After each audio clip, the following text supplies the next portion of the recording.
I knew at that point just a couple of things. One, I was going to start another company. Number two, it was going to involve selling something on the internet.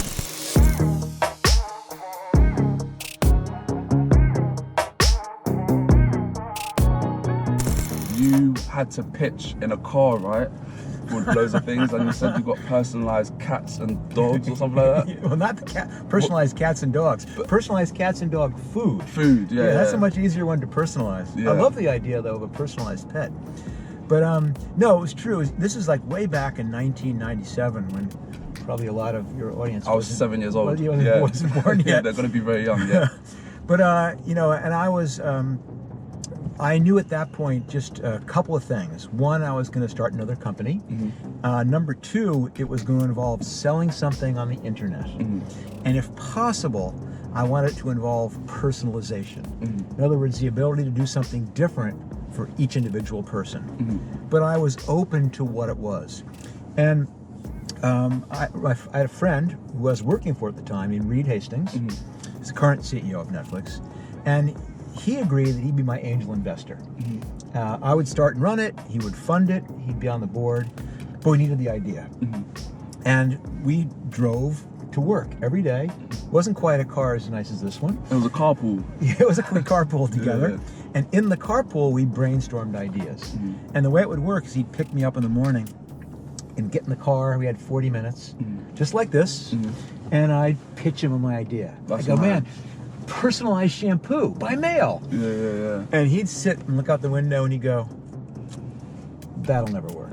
And then he'd explain why, and we'd argue and go back and forth, or I'd get to the office and I'd spend time researching it and then get back in the car and fill him in on what I'd learned. And we did that for months. And one of the ideas was video rental by mail. Genius. Not really. Because back then, this is even further back than you guys remember, video came on those video cassettes. Tapes, those big, Blockbuster. Yeah, those heavy, expensive, delicate things. And my little research said not going to work. But what turned it around is one day in the car, Reed mentioned that he'd read about this thing called the DVD. And we go, what's that? He goes, well, it's a movie, but it's on this, like on a CD, really thin and small. And that gave us an idea. And we didn't rush off and do a business plan. We didn't do a pitch deck. We turned the car around right then and there, drove back down to the town we lived in. And listen, no one had a DVD. It was in test market. And so we bought a used music CD.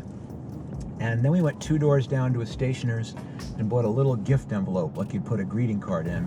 Put the CD in the envelope and mailed it to Reed's house in Santa Cruz. And the next day, when he picked me up in the car, he just held up the little envelope. Was that success? Yeah, he said, he didn't even say anything. He just kind of smiled. Okay. And that was the moment we said, this just might actually work. This could be the thing that makes that old video rental by mail thing work. I told my wife, I've got this great idea, do video rental by mail. And she goes, that'll never work. And everyone said that. And the truth is they were right, because as we originally envisioned it, which was you mail it, someone orders off the internet, and then you mail it to them, and then they have a 7-day rental, then they got to mail it back. Due dates, late fees. And not surprisingly, in retrospect, people thought that was pretty stupid. Yeah. So they'd try it once, and then they'd never try it again. And you say like you was in the car. How many carpools did you have to got to the one where Reed was like, yes, this is the one? Well, let's see. It was probably 3 months of us brainstorming every ideas. day. Every day. Yeah. So that's 20 days a month. So that would be 60 different. No, because it's 2 ways. 120 trips. Wow. Yeah. The thing is, everyone thinks that a startup is this moment, this one moment where it all becomes clear, the revelation, but it doesn't happen like that. Most ideas are bad ones, and you can't tell the difference between a good one and a bad one. What you have to do is try them. And listen, if you tell someone your idea and they go, that'll never work, the answer is no one knows anything. No one can ever know whether your idea is a good one or a bad one until you try it. And so what I've learned is, rather than arguing, Is it a good idea or a bad idea? Or even worse, building this idea up in your head and imagining it and making it more and more elaborate. Forget that. It's a waste of time.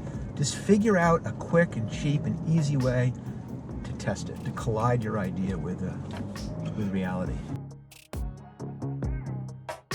Thanks for watching. And if you liked what you saw, I'd love you to subscribe. And if you want to be notified of my future releases, well, you know the drill. Just hit the bell.